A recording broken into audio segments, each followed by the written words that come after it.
হে না খেয়ে দিন প্রচারের কাজে নিজেকে দিয়েছ বিলিয়ে, তায়েফের কাফিরেরা চিনল না সে আলো, দুষ্ট ছেলেদের পিছু দিল লেলিয়ে।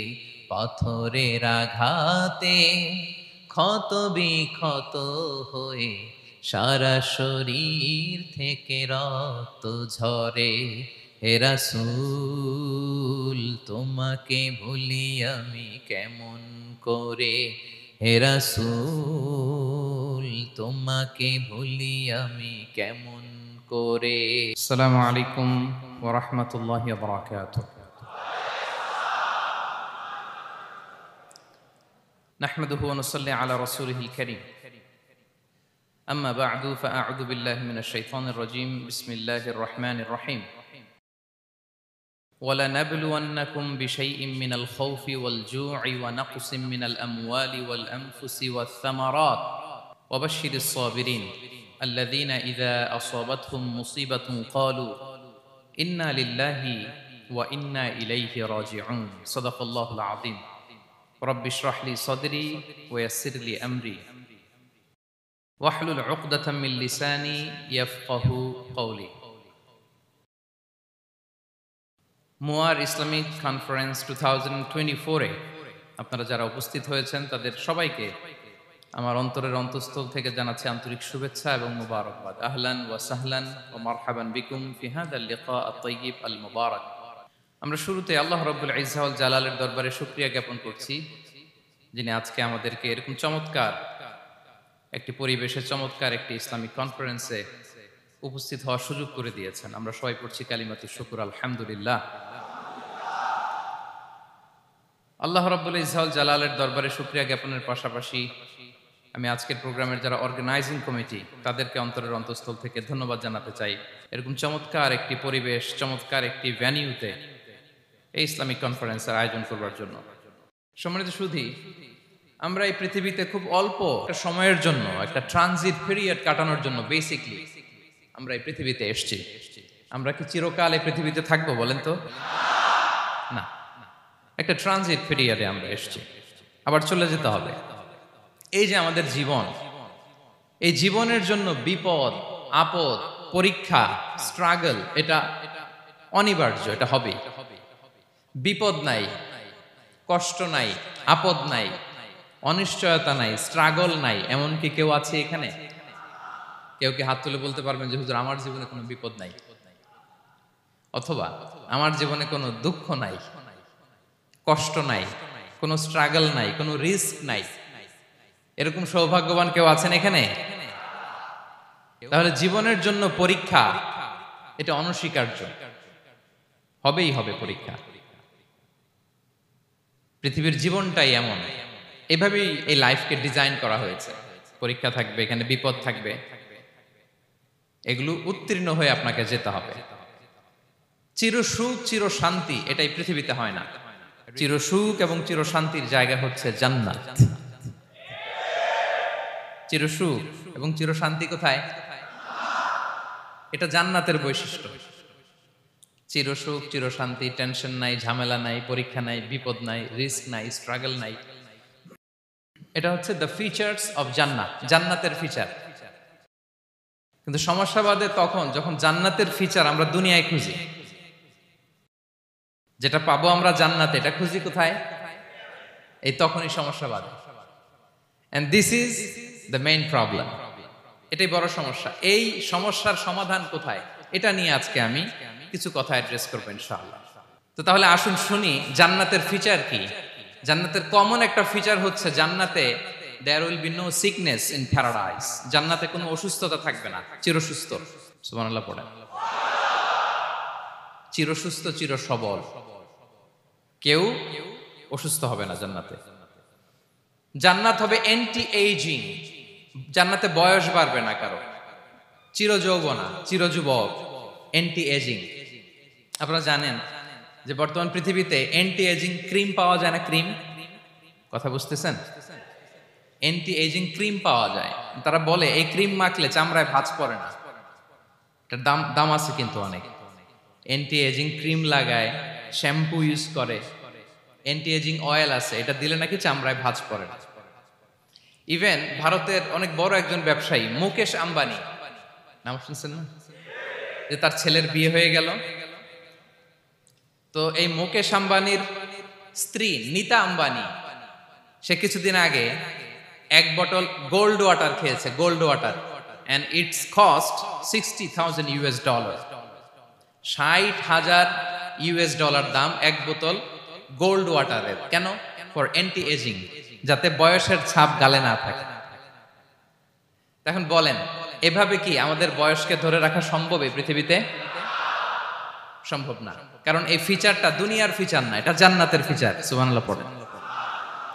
তাহলে জান্নাতে কেউ অসুস্থ হবে না, জান্নাত হবে চির যৌবন, চির যৌবনা, ওখানে আমরা যুবক থাকবো, প্রত্যেকে 33 বছরের যুবক যুবতী হয়ে জান্নাতে ঢুকবো। বিষ্ণু ইসলাম বলেন, আহলুল জান্নাতি জুরদা ওয়া মুরদা ওয়া আবনাউ সালাসিন ওয়া সালাসিন, জান্নাতে যারা যাবে শুভ্র দাড়িবিহীন, প্রত্যেকে হবে 33 বছর বয়সের। ওই যে 33 বছর বয়সে একবার ঢুকলেন, আর বয়স বাড়বে না, ওইটাই চিরকাল ওই বয়স পাবেন। জান্নাতের আরেকটা ফিচার হচ্ছে নো ফ্রাস্ট্রেশন, কোনো চিন্তা নাই, দুশ্চিন্তা নাই, হাইপার টেনশন নাই, সজীব প্রাণবন্ত। সুবহানাল্লাহ। জান্নাতের আরেকটা ফিচার হচ্ছে there is no expiry date in জান্নাত। এক্সপায়ারি ডেট আছে? জান্নাতে যে ঢুকবো 7 দিনের জন্য চেক ইন, নাকি চেক ইন কয় দিনের জন্য? 7 দিন, 10 দিন পরে চেক আউট করে ফেলবে, এরকম না, নো এক্সপায়ারি ডেট, আজীবন। একবার এন্ট্রি পেলে বের হওয়ার টেনশন নাই। আল্লাহু আকবার। তাহলে no expiry date, rather it's eternal, আজীবন থাকবেন, খালিদিনা ফিহা, চিরকাল থাকবেন। এবং জান্নাতের সবচাইতে গুরুত্বপূর্ণ ফিচার হচ্ছে there will be no death in জান্নাত। জান্নাতে আপনার আর মৃত্যু হবে না, মৃত্যুর বিদায় হবে, তার মানে আপনি অমর হবেন। তাহলে আপনি চির সুস্থ, চির সবল হবেন জান্নাতে, চির যুবক থাকবেন, প্রাণবন্ত থাকবেন, আপনি অমর হবেন, আপনি জান্নাতে মরবেন না। জান্নাতীরা যখন জান্নাতে যাবে, ফেরেশতারা ডেকে বলবে, ইয়া আহলাল জান্নাতি ইন্না লাকুম আন তাসিহু ফালা তাসকামু আবাদা। জান্নাতীরা চিরকাল সুস্থ থাকবা, অসুস্থ হবা না। ইন্না লাকুম আন তাশিব্বু ফালা তাহরামু আবাদা, তোমরা শাবাব থাকবা, বুড়া হবা না। ওয়া ইন্না লাকুম আন তাহইয়াউ ফালা তামুতু আবাদা, চিরকাল বেঁচে থাকবা, মরবা না। এবং সেদিন জান্নাতে মৃত্যু দেয়া হবে, মৃত্যু দেয়া হবে। ইউতাল মাউতু বিকাবশিন আমলাহ, একটা ছাগলের আকৃতিতে মৃত্যুকে আনা হবে। ফায়ুযবাহুল মাউত, মৃত্যুকে জবাই দেয়া হবে। এবার জান্নাতীরা তাকিয়ে থাকবে, ফেরেশতারা বলবে, ইয়া আহলাল জান্নাতি খুলুদুন ফালা মাউত, হে জান্নাতীরা চিরকাল এই জান্নাতে থাকবে। তাহলে জান্নাতের ফিচার পাইছেন? এখন কোন বোকা যদি এই ফিচার দুনিয়ায় খোঁজে, পাবে? পাবে না, কারণ দুনিয়ার ফিচার আলাদা। দুনিয়ার ফিচার কি? এই দুনিয়াতে বিপদ আসবে, কষ্ট আছে দুনিয়াতে, হতাশা আছে, ভয় আছে, অসুস্থতা আছে, বার্ধক্য আছে, এবং এই দুনিয়ার একটা এক্সপায়ারি ডেট আছে না? দ্য ডে ইউ ডাই, যেদিন আপনি মারা যাবেন, এটা আপনার এক্সপায়ারি ডেট, চলে যেতে হবে, চলে যেতে হবে। এই পৃথিবীতে মৃত্যুর অস্তিত্ব আছে, সবকিছু থমকে দিয়ে, আপনাকে চমকে দিয়ে মৃত্যু চলে আসবে, ঠিক কিনা বলেন? তাহলে এগুলো হচ্ছে দুনিয়ার ফিচার। এই দুনিয়াতে বিপদ আপদ, কষ্ট, ঝুঁকি, স্ট্রাগল, বার্ধক্য, অসুস্থতা, এগুলো নিয়ে আমাদেরকে টিকে থাকতে হয়। এটা দুনিয়ার ফিচার, মিলায় ফেললে হবে না। জান্নাতের ফিচার একটা, দুনিয়ার ফিচার আরেকটা। দুনিয়াতে কষ্ট থাকবে, বিপদ আপদ থাকবে। এই দুনিয়ার ফিচারটা আল্লাহ তাআলা কোরআনের একটা আয়াতে খুব চমৎকার ভাবে উল্লেখ করেছেন, সেটা দিয়েই আমি আলোচনা শুরু করেছি। আল্লাহ তাআলা ইরশাদ করছেন, ওয়ালা নাবলুওয়ান্নাকুম বিশাইইম মিনাল খাউফি ওয়াল জুই ওয়া নাকসিম মিনাল আমওয়ালি ওয়াল আনফুসি ওয়াস সামারাত ওয়া বাশশিরিস সাবিরিন। আল্লাহ তাআলা বলছেন, অবশ্যই অবশ্যই আমি তোমাদেরকে পরীক্ষা করব, ভয় দিয়ে, ক্ষুধা দিয়ে, সম্পদের ঘাটতি দিয়ে, আতঙ্ক দিয়ে, প্রাণনাশ দিয়ে, ফল ফসলের হানি দিয়ে পরীক্ষা করব। কিন্তু এই পরীক্ষায় যারা উত্তীর্ণ হবে, যারা সবর ইখতিয়ার করবে, ওয়াবাশশিরিস সাবিরিন, ধৈর্যশীলদের জন্যই হচ্ছে সুসংবাদ। আলহামদুলিল্লাহ পড়ে। তাহলে সম্মানিত সুধী, আমরা বুঝতে পারলাম এই পৃথিবীর ফিচার হচ্ছে এখানে বিপদ থাকবে, বিপদ ছাড়া কেউ থাকবে না। স্ট্রাগল থাকবে, কষ্ট থাকবে, ঝুঁকি থাকবে, রিস্ক থাকবে, এবং নানা ধরনের বিপদ আপদ দিয়ে আল্লাহ তাআলা আমাদেরকে পরীক্ষা করবেন। এটা মাস্ট, এটা আমাদের মাইন্ডসেটে নিয়ে নিতে হবে। মাইন্ডসেটে এটা ক্লিয়ার থাকতে হবে। চিরসুখ চিরশান্তি এই দুনিয়াতে মিলবে, কোথায় মিলবে তাহলে? এটা তাহলে বিপদ আসবেই, আপদ আসবেই, পরীক্ষা থাকবেই আমাদের জীবনে। তবে ইন্টারেস্টিংলি মজার বিষয় হচ্ছে পরীক্ষাটা এক একজনের এক এক রকম। পুরো পৃথিবীটা একটা পরীক্ষা ক্ষেত্র, কিন্তু কারো প্রশ্নপত্রের সাথে কারো প্রশ্নপত্রের কোনো মিল নাই। সুবহানাল্লাহ। আমার পরীক্ষা একরকম, আপনার পরীক্ষা আরেক রকম, ওই ভাইয়ের পরীক্ষা আরেক রকম, ওনারটা আরেক রকম। সবাই পরীক্ষার্থী, সবাই পরীক্ষার্থী, কিন্তু কারো প্রশ্নপত্রের সাথে কারো প্রশ্নপত্রের কোনো মিল নাই। কারোর জন্য পরীক্ষা হচ্ছে সে খুব অসুস্থ, প্রচন্ড অসুস্থতা, তার জন্য পরীক্ষা। ক্যান্সারের রোগী, দুরারোগ্য ব্যাধি, ডক্টর বলছে 4th স্টেজে চলে আসছে, কয়েক মাস বাঁচতে পারে, এটা তার জন্য পরীক্ষা। আবার কারো দেখবেন যে খুব একটা অসুস্থতা নাই, অসুস্থতার ঝামেলা নাই, কিন্তু তার দারিদ্রতা আছে, তার আর্থিক অনটন, এটা তার জন্য পরীক্ষা।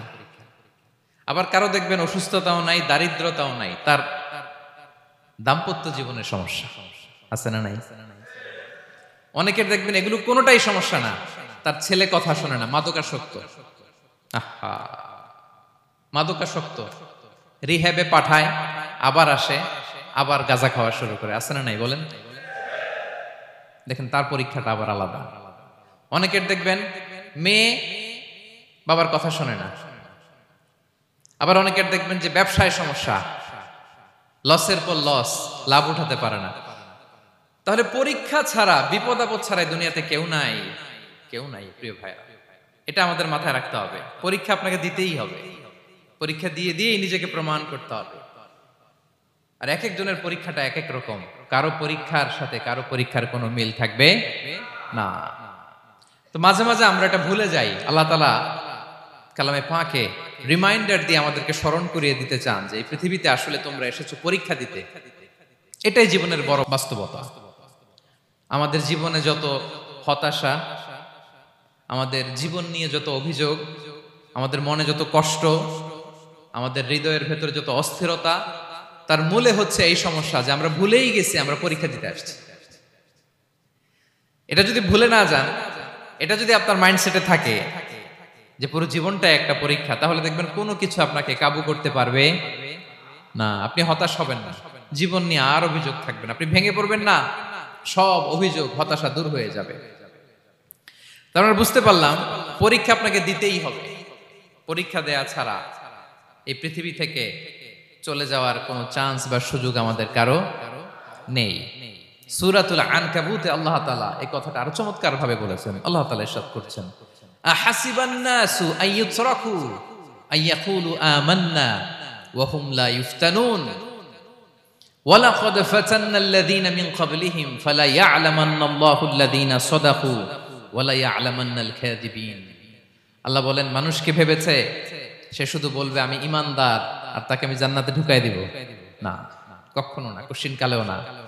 বরং পূর্ববর্তী কালে যারা পৃথিবীতে এসেছিল তাদেরকে আমি পরীক্ষা নিয়েছি, পরীক্ষা করেছি, এবং তাকেও ঈমানের প্রশ্নে সে সত্যবাদী না মিথ্যাবাদী পরীক্ষা দিয়ে দিয়ে নিজেকে প্রমাণ করতে হবে। ঠিক কিনা বলেন? পরীক্ষা দিয়ে আপনাকে প্রমাণ করতে হবে। এবং এই পরীক্ষার ব্যাপারটা, এটা যে শুধু আমরা সাধারণ মানুষ আমাদের জীবনে দুঃখ বিপদ পরীক্ষা, এমনটা না। এই পৃথিবীর সবচাইতে শ্রেষ্ঠ মানুষ যারা ছিলেন তাদেরকে আল্লাহ পরীক্ষা নিয়েছেন। বলেন তো এই পৃথিবীতে সবচাইতে শ্রেষ্ঠতম মানুষ কারা? সবচাইতে শ্রেষ্ঠ ভালো মানুষ কারা ছিল পৃথিবীতে? বলেন তো নবীরা। আওয়াজ করে বলেন তো কারা? তো বলেন তো নবীদের জীবনে পরীক্ষা ছিল কি ছিল না? হ্যাঁ ছিল। বেশি না কম? বিষ্ণু ইসলামকে জিজ্ঞাসা করা হলো, আইয়ুন নাসি আশাদ্দু বালাআন ইয়া রাসূলুল্লাহ, হে আল্লাহর রাসূল, এই পৃথিবীতে কাদের জীবনে পরীক্ষা বেশি? বিষ্ণু ইসলাম বললেন, আল আম্বিয়া, নবীদের জীবনে। আল আম্বিয়া সুম্মাল আমসাল ফাল আমসাল, সবচাইতে জীবনে পরীক্ষার সম্মুখীন সবচাইতে বেশি হয়েছেন নবীরা। তারপরে নবীদের পরবর্তী অবস্থান যাদের, সিদ্দিকিন যারা, সোহাদা যারা, সলিহিন যারা, আল্লাহওয়ালা যারা, তাদের জীবনে পরীক্ষা বেশি। ইউবতালার রাজুলু আলা হাসাবি দীনি, ব্যক্তির দিনদারি যত বেশি তার জীবনে আল্লাহর পরীক্ষাও তত বেশি। আপনি আল্লাহওয়ালা হবেন, আপনার জীবনে পরীক্ষাও অনেক বেশি। এজন্য ইমানদার হওয়া যেমনি মর্যাদার, ইমানদারের জীবনে পরীক্ষাও হবে অনেক বেশি। এবং পরীক্ষা যত বড়, খেয়াল রাখতে হবে, মন খারাপ করার কোনো সুযোগ নেই। পরীক্ষা যার জীবনে যত বড়, সেটাতে সফল হতে পারলে ওটার প্রতিদানও বড়। পরীক্ষা যত বড়, এটাতে সাকসেস হইতে পারলে এটার রিওয়ার্ডও তত বড়। বিষ্ণু ইসা ইসলাম বলেন, ইযামুল জাযাই মাআ ইযামিল বালা, বালা যত বড়, জাযাও তত বড়, প্রতিদানও তত বড়। আপনারা নবীদের জীবনে যদি খেয়াল করেন, দেখবেন যেই নবীর জীবনে পরীক্ষা যত বেশি, সেই নবীর জীবনে সফলতাও তত বেশি। সাইয়েদনা ইব্রাহিম আলাইহিস সালামের কথাটা একটু খেয়াল করেন তো, বলেন তো ওনার জীবনে পরীক্ষা কেমন ছিল, বেশি না কম? ওনার জীবনের পরীক্ষা থেকেই তো আমরা এই শব্দটা ব্যবহার করি, আমরা বলি অগ্নি পরীক্ষা। কি বলি? মানে আগুনে নিক্ষেপ করা হয়েছে সাইয়েদনা ইব্রাহিম আলাইহিস সালামকে, তাও স্বাভাবিকভাবে না, উলঙ্গ করে, ন্যাকেট করে ওনাকে অপমানিত করবার জন্য ওনার গায়ের জামা কাপড় খুলে উলঙ্গ অবস্থায় আল্লাহর খলিল সাইয়েদনা ইব্রাহিম আলাইহিস সালামকে অগ্নিকুণ্ডে নিক্ষেপ করা হয়েছিল। এরকম এক্সপেরিয়েন্স এই অডিটোরিয়ামের ভেতরে আমাদের কখনো হয়েছে? তাইলে সাধারণ মানুষের জীবনের পরীক্ষা আর নবীদের জীবনের পরীক্ষার মধ্যে পার্থক্য আছে না নাই? ওই পরীক্ষায় উনি পাশ করে ফেললেন। ৮৬ বছর পর্যন্ত আল্লাহর কাছে দোয়া করলেন, আল্লাহ আমাকে একটা নেককার সন্তান দাও। আল্লাহ সন্তান দেয় না। ৮৬ বছর পরে আল্লাহ তাআলা সাইয়েদনা ইব্রাহিম আলাইহিস সালাম এবং হাজারের ঘরকে উজালা করে সন্তান দিলেন। সাইয়েদনা ইসমাঈল আলাইহিস সালাম পৃথিবীতে আসলেন কত বছর বয়সে? ৮৬ বছর বয়সের এখানে কেউ আছেন? হ্যাঁ, আছি আমরা? কেউ নাই। ৮৬ বছর বয়সে প্রথম সন্তান পেয়েছে। তাদের ঘরকে উজালা করে আল্লাহর নবী সাইয়েদনা ইসমাঈল আলাইহিস সালাম আসলেন। এবার আল্লাহ বললেন, যাও স্ত্রীকে আর এই কলিজার টুকরা সন্তানকে, থাকো তো প্যালেস্টাইনে, প্যালেস্টাইন থেকে ১৫০০ কিলোমিটার দূর, দ্য ব্যারেন ল্যান্ড, ওই মক্কার ধুধুমরু প্রান্তরে রেখে আসো, যেখানে কেউ নাই, মানুষ নাই, গাছ নাই, পাখি নাই, পানি নাই, যাও রেখে আসো। আচ্ছা বলেন তো, ৮৬ বছর পরে যে লোকটা সন্তান পেল, বুঝে শুনে উত্তর দিয়েন, ৮৬ বছর পরে যে লোকটাকে আল্লাহ তাআলা সন্তান দিল, তার হৃদয়ে ওই সন্তানের জন্য মায়া বেশি না কম? এমনি তো আমাদের প্রথম সন্তানের হিস্ট্রিটা একটু খেয়াল করেন তো। প্রথম আমাদের যে মেয়ে হয়েছিল বা যাদের ছেলে হয়েছিল, তার প্রতি আদর, সোহাগ, দরদ, ভালোবাসা, আহ্লাদ কত ছিল। আর ৮৬ বছর বয়স আল্লাহ তাআলা ওনাকে সন্তান দিলেন, দিয়ে বললেন, যাও হাজারকে আর ইসমাঈলকে মক্কার ধুধুমরু প্রান্তরে রেখে আসো। আল্লাহ তাআলা বলতে দেরি, চলে যেতে দেরি নাই, মুহূর্তে উনি রওনা হয়ে গেলেন। সুবহানাল্লাহ পড়বেন না? রেখে আসলেন মক্কার ধুধুমরু প্রান্তরে। এবার আল্লাহ বললেন, যাও রিটার্ন ব্যাক টু প্যালেস্টাইন, প্যালেস্টাইনে চলে যাও। চলে গেলেন, হৃদয়টা ভেঙে খান খান। অনেক বছর পরে আল্লাহ তাআলা আবার অনুমতি দিলেন, যাও এবার ছেলেকে দেখে আসতে পারো, যাও প্যালেস্টাইন থেকে আবার মক্কায় যাও। সাইয়েদনা ইব্রাহিম আলাইহিস সালাম প্যালেস্টাইন থেকে আবার ১৫০০ কিলোমিটার পথ পাড়ি দিয়ে, এখনকার মতো ফ্লাইটে যায় না, গাড়িতেও না, উটে করে। কিসে করে? উনি যে কতবার মক্কা থেকে ফিলিস্তিন এসেছেন আর গিয়েছেন, কোনো ইয়ত্তা নাই, হিসাব নাই। গেলেন, এবার ছেলেটা হাঁটতে পারে, দৌড়াতে পারে, একটু একটু কথা বলতে পারে, আব্বু আব্বু ডাকতে পারে। কেমন মায়া লাগে বলেন তো? মায়া ভালোবাসায় যখন টইটম্বুর, ঠিক ওই মুহূর্তে আল্লাহ বললেন, ছেলেকে জবাই করো, জবাই করো ছেলেকে। আল্লাহ তাআলা বলতে দেরি করেছেন, আল্লাহর আদেশ পালনে ১ সেকেন্ডও তিনি দেরি করেন নাই। ছুরি চালালেন, জান্নাত থেকে দুম্বা নিয়ে আসা হলো। এভাবে আল্লাহর নবী ইব্রাহিম আলাইহিস সালাম ওনার জীবনের প্রতিটি ক্ষেত্রে যেখানে আল্লাহ তাআলা ওনাকে পরীক্ষা নিয়েছেন, উত্তীর্ণ হয়েছেন। এবং দেখেন ওনাকে আল্লাহ তাআলা কি উপহার দিলেন, আল্লাহ তাআলা ওনাকে খলিলুল্লাহ উপাধি দিলেন, আল্লাহর বন্ধু। সুবহানাল্লাহ বলেন। আল্লাহ তাআলা বলছেন ওয়া ইযি বিতালা ইব্রাহিম রাব্বুহু বিকালিমাতিন ফাআতাম্মাহুন ক্বালা ইন্নী জাইলুকা লিন-নাসি ইমামা। আল্লাহ অনেকগুলো পরীক্ষা নিয়েছিলেন সাইয়েদনা ইব্রাহিম আলাইহিস সালাম, প্রতিটা পরীক্ষায় সাকসেসফুলি পাস করেছেন, গোল্ডেন এ প্লাস। আল্লাহ বলেন ইন্নী জাইলুকা লিন-নাসি ইমামা, I'm gonna make you the leader for the entire human being. I'm gonna appoint you as a leader for the entire universe. গোটা বিশ্বের জন্য, গোটা মানবতার জন্য আমি তোমাকে লিডার বানায় দিলাম। ইযমুল জাযাই মা'a ইযমিল বালা। পরীক্ষা যত বড়, ওই পরীক্ষায় পাশ করলে ওইটার ফলাফল ও প্রতিদানও বড়। তাহলে দেখেন প্রিয় ভাইরা, সাইয়েদনা ইব্রাহিম আলাইহিস সালামের জীবনে পরীক্ষার কোনো শেষ ছিল না। আমি আপনি কোথায়? আল্লাহর খলিলের জীবনে যদি এত পরীক্ষা থাকতে পারে, আমি আপনি কোথায় বলেন তো? এবার বলেন, সাইয়েদনা মূসা আলাইহিস সালাম, ওনার জীবনে তো কোনো পরীক্ষার ছিল না। হ্যাঁ, গুণে শেষ করতে পারবেন? জন্মটাই তো হয়েছে পরীক্ষার মধ্য দিয়ে। মিশরের ছেলে সন্তান হইলেই ফেরাউন বলছে জবাই করো। ওনার মা এরকম সিন্ধুকে করে ভাসায় দিলেন নীল নদীতে। আল্লাহু আকবার! কি একটা রোমাঞ্চকর পরিস্থিতির মধ্য দিয়ে আল্লাহ তাআলা ওনাকে বাঁচালেন। সুবহানাল্লাহ। জন্মই হয়েছে পরীক্ষার মধ্যে দিয়ে। বড় হইলেন, ফেরাউনের ভয়ে দেশ ত্যাগ করলেন, মিশর থেকে মাদিয়ান। আবার আল্লাহর আদেশে যখন ফিরে আসলেন, আবার ফেরাউনের সাথে তর্ক বিতর্ক, যুদ্ধ। একটা রাত আল্লাহ নবী মূসা আলাইহিস সালাম শান্তি মতো মিশরে ঘুমাতে পারে নাই। একটা রাত শেষ পর্যন্ত এই ফেরাউন মূসা আলাইহিস সালামকে ধাওয়া করেছে। ফেরাউনের ধ্বংসের আগ পর্যন্ত সে মূসা আলাইহিস সালামকে ধাওয়া করেছে। তার মানে মূসা আলাইহিস সালাম এই বিপদ আপদ পরীক্ষা এগুলো থেকে মুক্তি পান নাই। এবার বলেন ঈসা আলাইহিস সালামের কথা, ওনার জীবনে তার পরীক্ষা ছিল না? কি পরীক্ষা ছিল? হ্যাঁ, আল্লাহু আকবার। Same scenario goes to the biography of every messenger in the world. পৃথিবীর সব নবীর ক্ষেত্রে একই ঘটনা ঘটেছে। সাইয়েদনা ঈসা আলাইহিস সালাম দাওয়াত যখন দিলেন, ওনার বিরোধিতা শুরু হলো, ওনাকে হত্যার ষড়যন্ত্র হলো। ইভেন কি ওনাকে মারার জন্য বনি ইসরাইলেরা উদ্ধত হলো, জানে বাঁচবার জন্য পালালেন। এক ঘরে ঢুকলেন, চারদিক দিয়ে ঘেরাও করলো, উনি দরজা জানালা লাগাই দিলেন।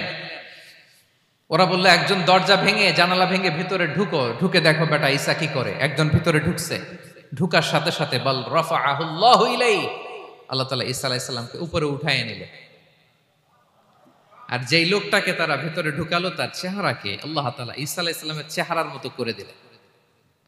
এবার তার বাইরের সাথীরা বলে ঘটনা কি, বেটা ঈসাও বেরোয় না, আমাদের লোকটাও বেরোয় না, সবাই ঢুক। দরজা ভেঙে ভেতরে ঢুকে দেখে ঈসা দাঁড়ায় আছে। বলেন তো এটা ঈসা না মিসা? এটা কি আসল ঈসা? ওমা কতালু ওমা সলাবু ওয়ালাকিন শুব্বিহা লাহুম। আল্লাহ বলে তোমরা আমার নবী ঈসাকে হত্যাও করতে পারো নাই, শুলেও চড়াতে পারো নাই, আমি সেফটি সিকিউরিটি দিয়ে আমার নবী ঈসা আলাইহিস সালামকে আকাশে তুলে নিয়েছি। তাহলে ওনার জীবনে পরীক্ষার শেষ ছিল না।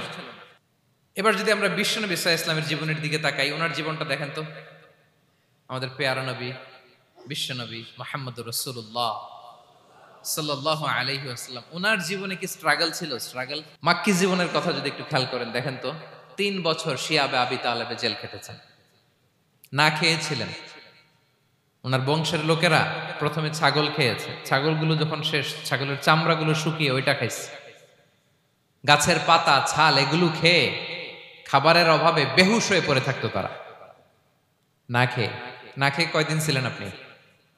আমি কয়দিন ছিলাম না খেয়ে? মনেই তো পড়ে না, না খেয়েছিলাম কিনা কোনোদিন। এ হচ্ছে মাক্কি জীবন। মেন্টালি প্রেসার দেয়া হয়েছে। বিশ্বনবীর চাচা আবু লাহাব, তার 2 ছেলে উতবা আর উতাইবা, এদের সাথে বিয়ে দিয়েছিলেন 2 মেয়ের। যখন দাওয়াত দেওয়া শুরু করলেন, 2 মেয়েকে ডিভোর্স দিয়ে দিল। দেখেন, একটা বাবার জন্য প্রাপ্তবয়স্কা মেয়েকে যখন উঠায় নেয়ার আগে ডিভোর্স দেয়, তার মানসিক অবস্থাটা কেমন থাকে বলেন?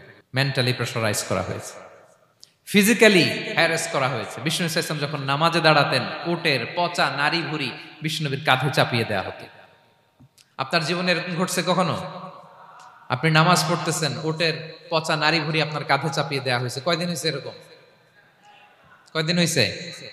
হ্যাঁ, তারপরে তো আলহামদুলিল্লাহ বেরোয় না মুখ দিয়ে। কেমন আছেন হুজুর কোয়েন না, বেশি একটা সুবিধার না, তাই না? বেশি একটা একটু মিলাবেন। কতটুকু পরীক্ষা আমরা দিয়েছি।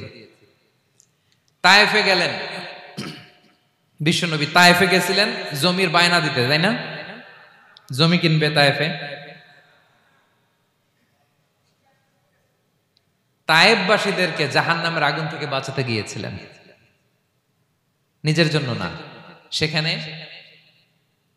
তায়েফের ছেলেরা পাথর মেরেছে বিষ্ণু ইসলামের গায়ে। এত শুভ্র দেহ ছিল, চেহারা ছিল, বিষ্ণুবীর গা দিয়ে ঝরঝর করে রক্ত ঝরেছে। ফিজিক্যাল হ্যারাসমেন্টের শিকার হয়েছেন বিষ্ণু ইসলাম। যখন যেদিন বিষ্ণু ইসলামকে হত্যার ষড়যন্ত্র করা হলো, আল্লাহ তাআলার আদেশে তিনি মক্কা থেকে মদিনায় হিজরত করলেন। মদিনাতে যে একটা রাত, সপ্তম হিজরির আগ পর্যন্ত শান্তিতে ঘুমাতে পারেন নাই। 3 দিকে 3 ইহুদি বসতি, বনু কাইনুকা, বনু নদীর, বনু কুরাইজা। আহা, খাওয়ার মধ্যে বিষ মিশিয়ে দেয়া হয়েছিল বিষ্ণু ইসলামের। বাজুর, খাসির বাজুর রান পছন্দ করতেন। এক ইহুদি মহিলা বিষ্ণু ইসলামের ওই রানের মধ্যে বিষ মিশিয়ে দিয়েছিল। ওই বিষের যন্ত্রণায় মৃত্যুর আগ পর্যন্ত বিশ্বনবী কাতরাতেন, এবং উনি ইন্তেকালের সময় ওই বিষের ব্যথা যন্ত্রণাতে ইন্তেকাল করেছেন। বিশ্বনবীর ইন্তেকালটা শাহাদাতের ইন্তেকাল ছিল। বিষ্ণু ইসলাম বলেছেন, ওই যে খায়বার এলাকার ওই মহিলা যে আমার খাবারে বিষ মিশিয়েছিল, সেই বিষের যন্ত্রণা, বেদনা, কষ্ট আমি অনুভব করছি। খেয়ে না খেয়ে দিন প্রচারের কাজে নিজেকে দিয়েছ বিলিয়ে, তায়েফের কাফিরেরা চিনল না সে আলো, দুষ্ট ছেলেদের পিছু দিল লেলিয়ে, পাথরের আঘাতে ক্ষত বিক্ষত হয়ে সারা শরীর থেকে রক্ত ঝরে। হে রাসূল তোমাকে ভুলি আমি কেমন করে, হে রাসূল তোমাকে ভুলি আমি কেমন করে। হাজার ব্যথা বেদনার পরে ফিরে আসনি তুমি আপন ঘরে, দিনের আলো তুমি ছড়িয়ে দিতে চলে গেলে মদিনায় মক্কা ছেড়ে। হে রাসূল তোমাকে ভুলি আমি কেমন করে, হে রাসূল তোমাকে ভুলি আমি কেমন করে। ঠিক কিনা বলেন? একটা রাত শান্তিতে, শান্তির ঘুম তিনি দিতে পারেন নাই। প্রিয় ভাইরা, তাহলে আমরা কি বুঝলাম? বিশ্বনবীর জীবনও পরীক্ষা ছিল কি ছিল না? আমাদের উপায় আছে? আমরা বাঁচতে পারবো এই বিপদ আপদ পরীক্ষা ঝঞ্ঝাল থেকে? বাঁচতে চাইলেও বাঁচতে পারবো? পারবো না। ইমাম মালিক আলাইহি রাহমা নাম শুনেছেন? ইমাম মালিক, ওনার জ্ঞান থেকে লাখো লাখো মানুষ উপকৃত হয়েছে, কোটি কোটি মানুষ উপকৃত হয়েছে। মদিনার রাস্তায় রশি দিয়ে ওনাকে টেনে হিচড়ে এক এলাকা থেকে আরেক এলাকায় নিত জালেম বাদশারা। ইমাম মালিক আলাইহি রাহমা। ইমাম আহমদ ইবনে হাম্বল, ওনাকে বেত্রাঘাত করা হতো, চাবুক দিয়ে পেটানো হতো। আমাদের মাযহাবের ইমাম আল ইমাম আল আযম আবু হানিফা আলাইহি রাহমা, ওনাকে কারাবন্দী করা হয়েছিল। তার মানে দেখেন, যত বড় বড় স্কলার, যত বড় বড় মাশায়েখ, এমনকি আম্বিয়া আলাইহিমুস সালাম, ওনারাও পরীক্ষা বিপদ আপদ থেকে রেহাই পান। পাইছে? তাহলে আপনি আর আমি পাবো? বলেন তো। তাহলে এটা আমাদের ব্রেইনে গেঁথে নিতে হবে যে জীবন মানেই এখানে বিপদ থাকবে, পরীক্ষা থাকবে, স্ট্রাগল করে করে আমাকে আগাতে হবে। কেউ আমার জন্য রেড কার্পেট বিছিয়ে রাখবে না। এই জীবনটা বড় জটিল। This is life, how it's design. এভাবেই পৃথিবীকে ডিজাইন করা হয়েছে। এখানে বিপদ আছে, কষ্ট আছে। এই পরীক্ষা দিয়ে দিয়ে আপনাকে উত্তীর্ণ হতে হবে। বুঝতে পেরেছেন প্রিয় ভাইরা? নাও দ্য কোশ্চেন আরাইজ, এখন প্রশ্ন হচ্ছে, কেন আল্লাহ এই পরীক্ষা নেন? কেন? আল্লাহ তাআলা সূরা মুলকে বলেছেন, এই পৃথিবী সাজানোর, এই জীবন মৃত্যুর এই খেলা, এটার উদ্দেশ্যটাকে আল্লাহ তাআলা স্পষ্ট করে বলেছেন, আল্লাযী খালাকাল মাউতা ওয়াল হায়াতা লিয়াবলুয়াকুম আইয়ুকুম আহসানু আমালা।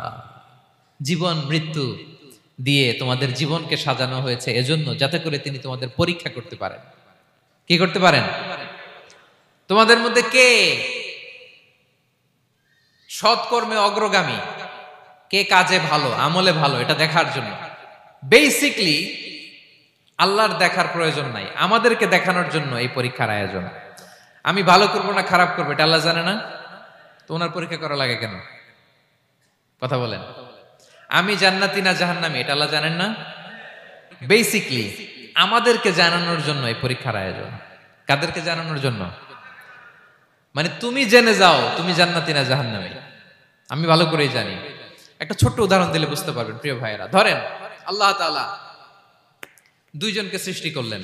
উদাহরণস্বরূপ একজনের নাম আব্দুল্লাহ আর একজনের নাম আব্দুর রহমান। সৃষ্টির পরে আব্দুল্লাহকে বললেন, আব্দুল্লাহ আমি জানি তুমি পৃথিবীতে 50 বছর হায়াত পাইতা, খুব ভালো কাজ করতে, তুমি দুনিয়াতে অনেক ভালো কাজ করতে, এটা আমি আগেই জানি, আমার অসীম জ্ঞান বলে আমি আগে থেকেই জানি। তো যাও, তোমার এইমাত্র সৃষ্টি করলাম, যাও তুমি জান্নাতে ঢুকে যাও, কারণ আমি জানি তুমি জান্নাতি হবে। আচ্ছা, আর আব্দুর রহমান তুমি পৃথিবীতে খুব খারাপ কাজ করতে, এটা আমি জানতাম, তোমারে পাঠাইলে খারাপ কাজ করবা, তুমি সীমালঙ্ঘন করবা, অন্যায় করবা, অপরাধ করবা, তুমি জাহান্নামী হবা, যাও। যেহেতু আমি জানি পরীক্ষার আর দরকার নেই, তোমারে জাহান্নাম দিয়ে দিলাম, যাও ঢুকে যাও। আব্দুল্লাহ ঠিকই জান্নাতে ঢুকে যাবে, আব্দুর রহমান কি ঢুকবে? ঢুকবে। সে বলবে, আল্লাহ এইমাত্র আমারে বানাইলেন, এইমাত্র আপনি আমাকে সৃষ্টি করলেন, সৃষ্টি করেই বলতেছেন তুমি জাহান্নামে যাও, আর বলতেছেন আমি জানি দুনিয়াতে পাঠালে তুমি খারাপ কাজ করবা, তুমি জাহান্নামী হবা, পাঠানোর আর কি দরকার, আগে থেকে জাহান্নামে যাও। আল্লাহ আপনি জানলে জানতে পারেন, আমি তো জানি না। ঠিক কিনা বলেন? সে বলবে, না আল্লাহ আপনি ভুল বলতেছেন, এই দুনিয়াতে পাঠাইলে আমি খুব ভালো কাজ করতাম, আমি সীমা লঙ্ঘন করতাম না, নামাজ পড়তাম, রোজা রাখতাম, হজ করতাম, যাকাত দিতাম, সাদাকা করতাম, চ্যারিটি করতাম, জনকল্যাণকর সব ভালো কাজগুলো আল্লাহ আমি করতাম। এজন্য আল্লাহ তাআলা পরীক্ষার আয়োজন করেছেন, যাতে করে তুমি জেনে যাও যে পৃথিবীতে তুমি কি করেছো। এখন আর আল্লাহকে এক্সকিউজ দেওয়ার সুযোগ নেই। আচ্ছা বলেন তো, আবু জাহেলকে যদি আল্লাহ এখন কিয়ামতের দিন বলে, Abu Jahl go to the hell fire, Abu জাহেলের কিছু বলার সুযোগ আছে? কারণ ও দুনিয়াতে কি করে আসছে এটাও জানে না। ফেরাউনকে ডেকে যদি আল্লাহ বলে, ফেরাউন তুমি জাহান্নামে যাও, go to the hell fire, ওর কি কোনো এক্সকিউজ দেওয়ার সুযোগ আছে? বলেন, সুযোগ আর আছে? কারণ তুমি দুনিয়াতে কি করেছো তোমার চেয়ে ভালো কেউ আর জানে। তা পৃথিবীতে এই পরীক্ষার এই আয়োজনের সবচাইতে বড় উদ্দেশ্য হচ্ছে যাতে করে আমরা দেখে যাই যে আমরা কি কাজ করছি। কেউ যখন পরীক্ষা দেয় প্রিয় ভাইরা, ওই পরীক্ষায় কত পাবে তার একটা হিসাব আছে না? বলেন, আপনি গণিত পরীক্ষা দিয়ে আসছেন, যে 100তে 100 পাবে সে বলতে পারে আমার সব অঙ্ক হয়েছে, ঠিক কিনা বলেন? আর যে লাড্ডু গুড্ডু বুঝছেন তো, কিছুই পারে নাই, ঘোড়ার ডিম, তারও একটা হিসাব আছে যে সে কিছুই লিখে আসতে পারে নাই। তাই পৃথিবীতে এই পরীক্ষার আয়োজনের প্রধানতম কারণ হচ্ছে যাতে করে আমরা বুঝে যেতে পারি যে আমরা কোথায় যাব, জান্নাতে না জাহান্নামে। প্রিয় সুধী, এ পর্যায়ে আমরা জানবো এই যে পরীক্ষা আল্লাহ তাআলা নিচ্ছেন আমাদেরকে, এই পরীক্ষায় সফল হওয়ার মূল মন্ত্র কি। কোরআনে বিভিন্ন আয়াতে এই পরীক্ষার কথা বলা হয়েছে এবং এই পরীক্ষার সফলতার মূল মন্ত্রও কোরআনে ঘোষিত হয়েছে। আলহামদুলিল্লাহ বলেন। যে আয়াত দিয়ে আমি শুরু করেছি, এই আয়াতে আল্লাহ তাআলা বলেছেন, ওয়াবাশশিরিস সাবিরিন, নবী হে ধৈর্যশীলদেরকে আপনি সুসংবাদ দিন, ধৈর্যশীলদেরকে সুসংবাদ দিন। তার মানে বিপদে ধৈর্য ধারণ করতে হবে প্রিয় ভাইরা। ইন্নামাস সাবরু ইনদা সাদামাতিল উলা, বিপদে আমরা অনেক সময় প্যানিক হয়ে যাই, অস্থির হয়ে যাই, কি করব, হতাশ না। মুমিনরা হতাশ হয় না, ধৈর্য ধারণ করে। কি করে? কি করে? ধৈর্য ধারণ করার শক্তি দাও গো মেহেরবান আমায়, দাও গো মেহেরবান। পড়েন, ধৈর্য ধারণ করার শক্তি দাও গো মেহেরবান আমায়, দাও গো মেহেরবান। সবাই বলুন একসাথে, ধৈর্য ধারণ করার শক্তি দাও গো মেহেরবান আমায়, দাও গো মেহেরবান। বুকের ভেতর ব্যথার নদী বইছে অবিরাম, বইছে বইছে অবিরাম। পড়ুন, ধৈর্য ধারণ করার শক্তি দাও গো মেহেরবান, আমায় দাও গো মেহেরবান। পড়েন আমিন। আল্লাহ যেন বিপদে আমাদেরকে ধৈর্য ধারণ করার তৌফিক দান করে। প্রিয় ভাইয়েরা, ধৈর্য এটা এমন একটা গাছ যে গাছের সারা গায়ে কাটা, কিন্তু এই গাছের ফলটা বড় সুস্বাদু। আই রিপিট, আমি আবারও বলছি, ধৈর্য এটা এমন একটা গাছ যে গাছের সারা গায়ে কাটা, কিন্তু ফলটা বড় মিষ্টি, ফলটা বড় সুস্বাদু। সবাই ধৈর্য ধারণ করতে পারে না। বিষ্ণু ইসলামকে আল্লাহ তাআলা নানা সময় আশ্বস্ত করেছেন, সান্ত্বনা দিয়েছেন, আর ধৈর্যের বাণী শুনিয়েছেন। আল্লাহ বলেন, ফাসবির কামা সবারা উলুল আজমি মিনার রসুল। নবী হে, আপনার আগে দৃঢ় প্রত্যয়ী নবীরা যেরকম ধৈর্য ধারণ করেছে, আপনিও ধৈর্য ধারণ করুন। সূরাতুল মুজাম্মিল আল্লাহ তাআলা বলছেন, ওয়াসবির আলা মা ইয়াকুলুনা ওয়াহজুরহুম হাজরান জামিলা। ওরা যাই বলুক, আপনি ধৈর্য ধারণ করুন, ওদের কথাকে ইগনোর করুন। Just ignore what they are saying to you. যা বলে আপনি জাস্ট ইগনোর করেন। ওরা বিষ্ণু ঈসা ইসলামের মনোবলকে ভেঙে দেওয়ার জন্য কখনো বিষ্ণু ঈসা ইসলামকে কবি বলে গালি দিত। কবি কি বলতো? শায়ের। কখনো বলতো মজনুন, পাগল। নাউজুবিল্লাহ পড়বেন না? পাগল বলে গালি দিত। মাঝে মাঝে বলতো কাহিন, গণক। মাঝে মাঝে বিষ্ণু ঈসা ইসলামকে তারা বলতো আবতার, লেস কাটা। মুহাম্মদ, তোমার ছেলে নাই, তোমার বংশ নির্বংশ হয়ে গেছে, তোমার নাম নেয়ার মতো কেউ নাই। আহা, কপাল পোড়া। গোটা বিশ্বব্যাপী বিষ্ণু ঈসা ইসলামের সুনাম সুখ্যাতি ছড়িয়ে দিয়েছে কে? আকাশ বাতাস মাড়িয়ে, সাত আকাশ ছাড়িয়ে আল্লাহর আরশ পর্যন্ত আল্লাহ তাআলা বিষ্ণু নবীর সুনাম সুখ্যাতিকে সৌচ্চ করেছেন। ঠিক কিনা বলেন? ইগনোর করুন। আপনাকে কবি বলে, গণক বলে, আপনাকে পাগল বলে, আপনাকে লেসকাটা বলে, জাস্ট ইগনোর দেন। বর্তমান সময়েও নানা ধরনের ট্যাগ আমাদেরকেও দেয় কি দেয় না বলেন? দেয়। আমাদেরকে কি বলে? মৌলবাদী বলে, বলে বলে ওই যে রাজাকার বলে। হ্যাঁ, রাজাকার রাজাকার খেলার দিন শেষ। মন মতো হইলে মুক্তিযোদ্ধা, মন মতো না হইলে রাজাকার, এই দিন শেষ। ওই দিন আর নাই। এই কার্ড দিয়ে আর খেলার দিন নাই। এগুলো মানুষ আর খায় না এখন, এগুলো গিলে না আর। সাধারণ মানুষ বড্ড সচেতন।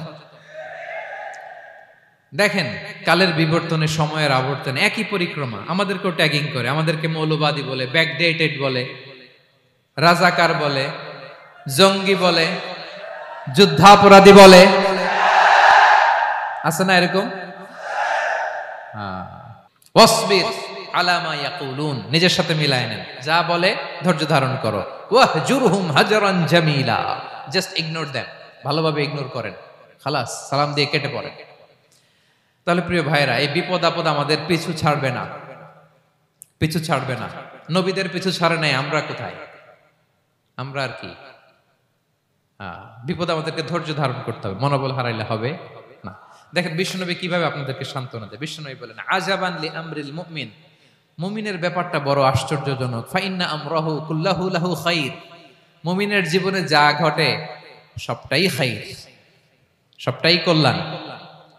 ইন আসাবাতহু সাররাউ শাকারা ফাকানা খাইরাল্লাহ ওয়া ইন আসাবাতহু দাররাউ সাবারা ফাকানা খাইরাল্লাহ। মুমিনের জীবনে যদি সুখ আসে তাহলে মুমিন শুকরগুজার হয়, এটা তার জন্য ভালো। আর যদি মুমিন জীবনে দুঃখ আসে তাহলে সে সবর ইখতিয়ার করে, এটাও তার জন্য ভালো। সুবহানাল্লাহ। তাহলে দেখেন, আমরা হয় সুখে থাকি নয় দুঃখে থাকি, ঠিক কিনা বলেন? তাহলে সুখের সময় আমরা শুকর করি, কি করি? শুকরগুজার হই। শুকরিয়া করাও একটা ইবাদত, শুকরিয়া করাও কি? আর দুঃখের সময় আমরা সবর করি, সবর করাটাও একটা। তাহলে আমাদের পুরো জীবনটাই ইবাদত, পুরো জীবনটাই সুখের সময় শুকর আর দুঃখের সময় সবর। আওয়াজ করে বলেন, সুখের সময় শুকর, আর দুঃখের সময়। এই দুই ইবাদত মুমিন জীবনে চলমান, কন্টিনিউয়াস, একটা উইন উইন সিচুয়েশন। কি বলেন? উইন উইন হয়ে গেল না? যেই পরিস্থিতিতেই থাকে আমাদের জন্য লাভ। আল্লাহু আকবার। তাহলে প্রিয় ভাইরা, এটাই জীবনের বাস্তবতা। সবর আমাদেরকে ইখতিয়ার করতে হবে, হতাশ হওয়া যাবে না। অনেকে আমরা অল্পতে হতাশ হই। এই যে আমরা ধৈর্য ধারণ করছি, এর ফল পাচ্ছি না? দীর্ঘ 1.5 যুগ, 1.5 দশক ধরে ধৈর্য ধারণ করছেন না আপনারা? এখন মুক্তি, স্বাধীনতা, বিজয় এনে দিয়েছে কে? ধৈর্য ধারণ করুন। ধৈর্যের যে ফলাফল, এটা বড় মিষ্টি। ধৈর্য এমন একটা গাছ, এই গাছের সারা গায়ে কাটা, কিন্তু এর ফলটা বড় সুস্বাদু, এর ফলটা বড় মিষ্টি। ধৈর্য ধারণ করার অভ্যাস করতে হবে প্রিয় ভাইরা। মুমিন হতাশ হয় না, হাল ছেড়ে দেয় না। মুমিন ভরসা রাখে একজনের উপর, তিনি কে? লা তাইয়াসু মির রাউহিল্লাহ, ইন্নাহু লা ইয়াইয়াসু মির রাউহিল্লাহ ইল্লাল কওমুল কাফিরুন। আল্লাহর রহ থেকে, রহম থেকে নিরাশ হয়ে যাও না। কাফির ছাড়া, অকৃতজ্ঞ ছাড়া কেউ আল্লাহর রহ থেকে, আশা থেকে নিরাশ হয় না। শয়তানের সবচেয়ে বড় মিশন হলো আমাদেরকে হতাশ বানানো। এটা খেয়াল রাখবেন। শয়তানের সবচাইতে বড় মিশন কি? আমাদেরকে হতাশ করে দেয়া। হতাশ বানাইতে পারলে সে সাকসেসফুল, খুশি। কিন্তু আমরা এত সহজে হতাশ হই না, আমরা নিরাশ হই না, আমরা বিপদে হাল ছেড়ে দেই না। আমরা ভরসা রাখি এক মহান সত্তার উপর, তিনি কে? মনে থাকবে? বিপদ আসলে ভেঙে পড়বেন, ভিসা না হইলে কান্নাকাটি শুরু করবেন, ব্যবসায় লস হইলে হাউমাউ, দেশ থেকে কোনো দুঃসংবাদ আসলে হতাশ হবেন, ভেঙে পড়বেন। ধৈর্য ধারণ করব আমরা। আওয়াজ করে বলেন, আমরা কি করব? সবর। বিপদ ট্যাকেল দেওয়ার প্রথম স্টেপ হচ্ছে সবর। ধৈর্য ধারণ করতে হবে। অবশ্যই সাবিরিন, ধৈর্যশীলদেরকে সুসংবাদ দাও। বিপদ থেকে বাঁচার দ্বিতীয় স্টেপ হচ্ছে এই বিপদ থেকে উত্তরণের চেষ্টা করতে হবে। কন্টিনিউয়াস প্রচেষ্টা চালিয়ে যেতে হবে। ওয়াল্লাযীনা জাহাদু ফিনা লানাহদিয়ান্নাহুম সুবুলানা। যারা আমার রাস্তায় চেষ্টা করে, প্রচেষ্টা করে, স্ট্রাগল করে, তাদেরকে আমি পথ দেখিয়ে দেই, সুবুল দেখিয়ে দেই, ওয়ে আউট দেখায় দেই, এক্সিট দেখায় দেই। কোথাও আটকাবেন না আপনি, আপনাকে এক্সিট দেখায় দিবে কে? মালয়েশিয়াতে কেলুয়ার বলে না? কেলুয়ার কি বলে চিনেন? কেলুয়ার মানে কি? এক্সিট। এক্সিট পেয়ে যাবেন, আটকাবেন না আপনি জীবনে কোথাও। 3 নাম্বার, আল্লাহর উপর তাওয়াক্কুল করতে হবে বিপদ আসলে। ওমাইয়া তাওয়াক্কাল আলাল্লাহি ফাহুয়া হাসবুহ। আল্লাহর উপর যে তাওয়াক্কুল করে, আল্লাহই তার জন্য যথেষ্ট হয়ে যায়। তাহলে বিপদে প্রিয় ভাইরা আমরা প্যানিক হব না, ধৈর্য ধারণ করব, বিপদ থেকে উত্তরণের সর্বোচ্চ প্রচেষ্টা চালিয়ে যাব, আর ভরসা রাখবো একজনের উপর, তিনি কে? আর বিপদ আসলে এটাকে নেগেটিভলি নেবেন না সব সময়। বিপদ আপদ এটা অনেক পজিটিভ, ভালো জিনিস আমাদের জীবনে বয়ে নিয়ে আসে। শাইখুল ইসলাম ইবনু তাইমিয়া আলাইহি রাহমা, উনি বলতেন, খুব দামি কথা, খুব হেভি ওয়েট কথা, মনোযোগ দিয়ে শুনুন। তিনি বলতেন, যে নেয়ামত তোমাকে আল্লাহ থেকে দূরে সরায়, ওই নেয়ামতের চেয়ে বিপদ ভালো, যে বিপদ তোমাকে আল্লাহর দিকে ধাবিত করে। আই রিপিট, আমি আবারও বলি, যে নাজ নেয়ামত তোমাকে আল্লাহ থেকে দূরে সরিয়ে দেয়, সে নাজ নেয়ামতের চেয়ে ওই বিপদ আপদ ভালো, যেই বিপদ আপদ তোমাকে আল্লাহর কাছে টেনে দেয়। তাহলে বিপদ আপদ আসলে আপনি হতাশ হবেন? আর কখনো দুঃখ করবেন? মোয়ারের ভাইয়েরা, আর মন খারাপ করবেন? আপনি খেয়াল করে দেখেন, বিপদ আসলে আমরা আল্লাহরে ডাকি বেশি। যখন অসুস্থ আপনি খেয়াল করেন তো, আল্লাহ আল্লাহ তুমি ছাড়া বাঁচানোর কেউ নাই, আল্লাহ আল্লাহ তুমি হেফাজত করো, আল্লাহ তুমি সুস্থ করে দাও। যখন লাইফ থ্রেট, দেখেন আপনি গুম হয়ে যেতে পারেন, আপনার কারাবন্দী করতে পারে, এরকম একটা বিপদের মধ্যে আছেন, তখন খেয়াল করেন তো আল্লাহর সাথে আপনার কানেক্টিভিটি, রিলেশনশিপটা কতটা ডেভেলপ হয়। কারণ বিপদে পড়লে আমরা আল্লাহরে ডাকি বেশি। তাহলে বিপদ আপদেরও কিছু পজিটিভ সাইড বা দিক আমাদের জীবনে আছে না নাই? অনেক পজিটিভ দিক আছে, কয়েকটা শেয়ার করি। 1 নাম্বার, আল্লাহ এক নম্বর পজিটিভ সাইড তো বললাম, ইমাম ইবনু তাইমিয়া যেটা বললেন। এরপরে হচ্ছে মাঝে মাঝে আল্লাহ তাআলা আমাদের মর্যাদাকে আপগ্রেড করতে চায়, এলিভেট করতে চায়। আপনি ধরেন কোন একটা এয়ারলাইন্সের রেগুলার প্যাসেঞ্জার টিকিট কাটেন, মাঝে মাঝে হঠাৎ করে দেখবেন কাউন্টারে গেলে তারা বলে you are upgraded to business class অথবা you are upgraded to first class. যেহেতু রেগুলার প্যাসেঞ্জার, অনেক মাইলস জমা হয়েছে, আপগ্রেড করে দেয়। তো আল্লাহ তাআলা মাঝে মাঝে চায় তিনি আমাদের মর্যাদাকে, র্যাঙ্ক এটাকে আপগ্রেড করবেন, কিন্তু আমার যে আমল আখলাকের অবস্থা ওইটা দিয়ে ওই আপগ্রেড র্যাঙ্কে যাওয়ার সুযোগ নাই। বুঝতেছেন কথা? আল্লাহ চায় আমার লেভেল একটু আপ করতে, কিন্তু আমার আমলের যে অবস্থা এতে আমি ওখানে যাই না। তখন আল্লাহ কিছু বিপদ আপদ দিয়ে, পরীক্ষা দিয়ে বান্দাকে টেস্ট করে। ওই পরীক্ষায় যদি উত্তীর্ণ হন, সাথে সাথে আল্লাহ তাআলা আপনার লেভেল বা র্যাঙ্ক আপগ্রেড করে দেয়। সুবহানাল্লাহ পড়বেন না? তাহলে লাভ না লস? আওয়াজ করে বলেন, লাভ না লস? মুমিন জীবনের সব লাভ। যত বিপদ আপদ আপনাকে স্পর্শ করে প্রতিটাতেই আপনার জন্য কল্যাণ। বিষ্ণু ইসলাম বলেন, মা ইউসিবুল মুসলিমা মিন নাসাবিন ওয়ালা ওয়াসাবিন ওয়ালা হাম্মিন ওয়ালা হুজনিন ওয়ালা আযান ওয়ালা গাম্মিন হাত্তা শাওকাতি ইউশাকুহা ইল্লা কাফারাল্লাহু বিহা খাতায়া। আপনার জীবনে যত দুঃখ, যত যন্ত্রণা, যত টেনশন, যত অ্যাংজাইটি, যত ইনজুরি, এমনকি গোলাপ ফুল পাড়তে যে ওখানে যে কাটা বাঁধছে, বরই খেতে যে বরই গাছে ওঠার পর যে একটা কাটা বিঁধছে আপনার হাতে, এর কারণে আল্লাহ তাআলা আপনার গুনাহ মাফ করে দেয়। সুবহানাল্লাহ। তাহলে বিপদ আপদ দিয়ে আল্লাহ বান্দার মর্যাদাকে আপগ্রেড করে। বিপদ আপদে ফেলে আল্লাহ তাআলা বান্দার পাপ মোচন করে। বিপদ আপদ দিয়ে আল্লাহ তাআলা বান্দার শাস্তি মওকুফ করে। এমন পাপ করছেন এটার জন্য শাস্তি বরাদ্দ হয়ে গেছে, কিন্তু আল্লাহ তাআলা ওই শাস্তি থেকে মাঝে মাঝে আপনাকে বাঁচাতে চায়, তখন কিছু বিপদ দিয়ে বান্দারে পরীক্ষা করে। উত্তীর্ণ হলেই আল্লাহ তাআলা ওই শাস্তিকে মওকুফ করে দেয়। তাহলে আসুন সামারি করি, পুরো আলোচনাটার সামারি করি। এক নম্বর সামারি হচ্ছে বিপদ আপদ, পরীক্ষা, স্ট্রাগল, কষ্ট, এটা সুন্নাতুল্লাহি ফিদ দুনিয়া। এই দুনিয়ায় আল্লাহর সুন্নাত, এর বাইরে কেউ যেতে পারে না, ইভেন নট দ্য মেসেঞ্জার্স, নবীরাও। আজকের আলোচনায় শুনছেন না নবীদের জীবন দিয়ে কি গেছে, ups and downs, test and trial, নবীরাও না।